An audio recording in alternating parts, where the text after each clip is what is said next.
viewers, welcome back to English B Honeysuckle Unit 9. The only portion left in this unit is the poem What If by Shel Silverstein. For our convenience, we have divided the poem into two parts. Part 1 from lines 1 to 14 and part 2 from 15 to the last. As always, here are a few points for you to note before getting on with the lesson today. A short biography about the poet, a brief introduction to the poem, reading of the poem as a model, explanations of keywords and expressions, comprehension questions with answers, and summary of the extract discussed.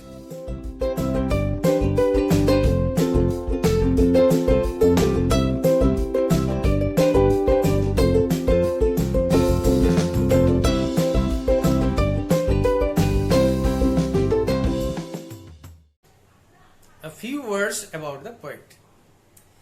Sheldon Allen Shel Silverstein, in short, Shel Silverstein was born to Nathan and Helen Silverstein on September 25, 1930 in Chicago, Illinois. He was a poet, composer, cartoonist, screenwriter, playwright, and children's author. His attempt to write for children was a grand success.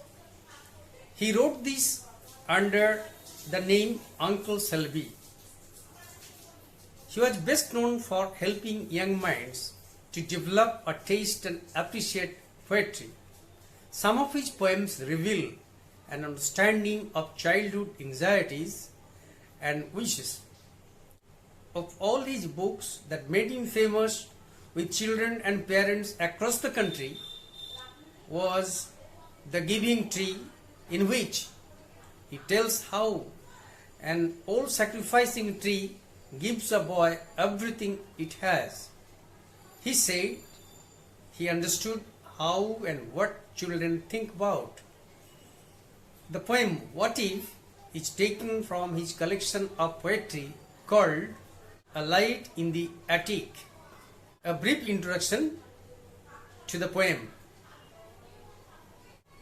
The word what if is the poet's creation.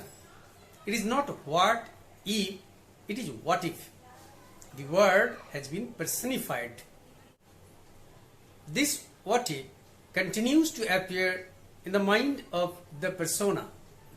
He wonders about a series of unfortunate events that may not even happen to him. The poet has written about fears and doubts that fill our minds and set us thinking, what if something unpleasant happens? It is a playful presentation of fears, struggles, and uncertainties that haunt all of us at a particular time of life.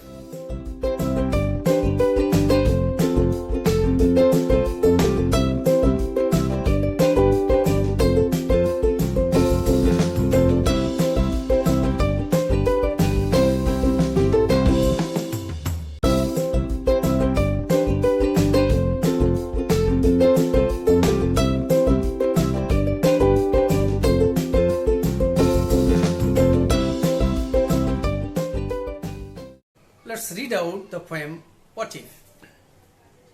Last night when I lay thinking here, some what ifs crawled inside my ear and pranced and partied all night long and sang their same old what if song.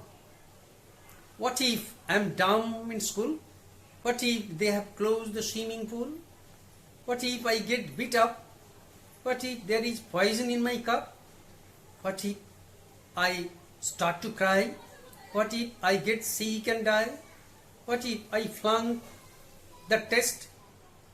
What if green hair grows on my chest? What if nobody likes me? What if a bolt of lightning strikes me? What if I don't grow taller? What if my head starts getting smaller?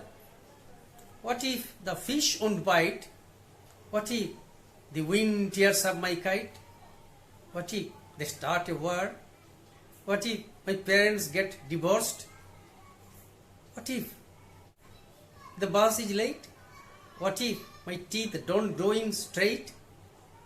What if I tear my pants? What if I never learn to dance? Everything seems swell, and then the night time what if strikes again. Now we will explain lines 1 to 8. Last night when I lay thinking here, some what ifs crawled inside my ear and pranced and partied all night long and sang their same old what if song. What if I am dumb in school? What if they have closed the swimming pool? What if I get beat up? What if there is poison in my cup? Words and expressions that we have come across in the extract are what ifs, crawled inside my ear, pranced and partied, dumb, and poison in my cup. Let us explain them. What ifs? Objects with life of their own or disturbing elements. Crawl inside my ear. It means crawling through one's ear. Pranced and partied. It means danced and enjoyed. Dumb. It means tongue-tied or speechless or unable to speak. Poison in my cup. It means if I am poisoned.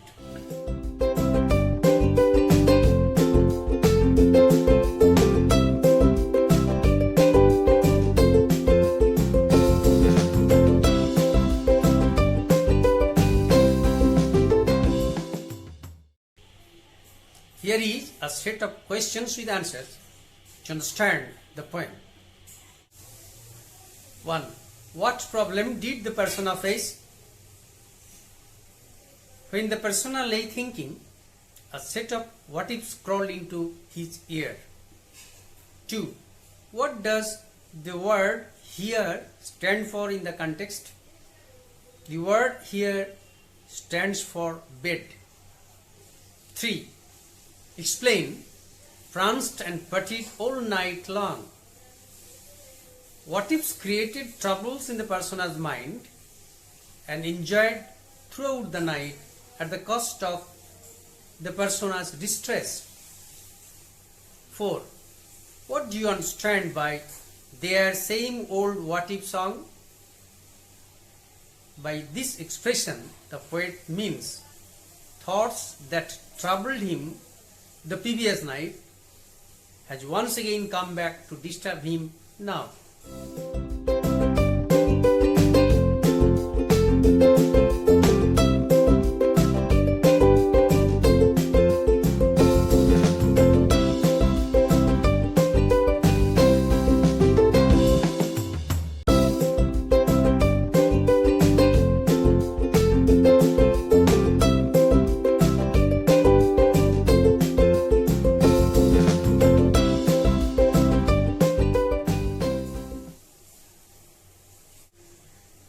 Summary of the extract under discussion. A series of last night thinking has troubled the persona. He wonders what will happen to him if he is dumb in school. He is afraid that he will not be allowed to enter the swimming pool and will get bitten there. He fears that someone might put poison in his cup. Let us read the next part. That is lines 9 to 14. What if I start to cry? What if I get sick and die? What if I flunk that test? What if green hair grows on my chest? What if nobody likes me? What if a bolt of lightning strikes me? we have come across words and expressions like start to cry, get sick and die, flung, and bolt of lightning. Let's discuss them. Start to cry. It means burst out crying. Get sick and die. It means fall sick and perish. Flung. It means fall to reach the required standard. Bolt of lightning. That means thunderbolt or a discharge of lightning accompanied by thunder.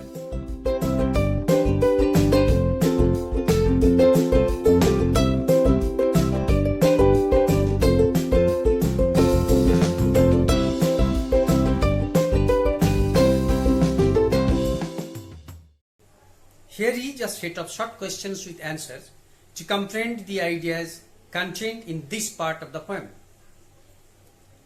Let us see them. 1. What might bring the persona the untimely death? The bolt of lightning and also the sickness might bring him untimely death. 2. What do you think is the persona in the poem? Why? I think the persona in the poem is a school-going child because he is afraid he might not achieve the required number and fail. 3. Explain green hair grows. The persona is thinking something beyond logic. He is doing this out of fear. 4. Why does the persona feel he might lose people's praise? Children want everyone to praise and speak well of them. The persona is afraid he might be one who may lose people's praise. It is his fear, not the reality.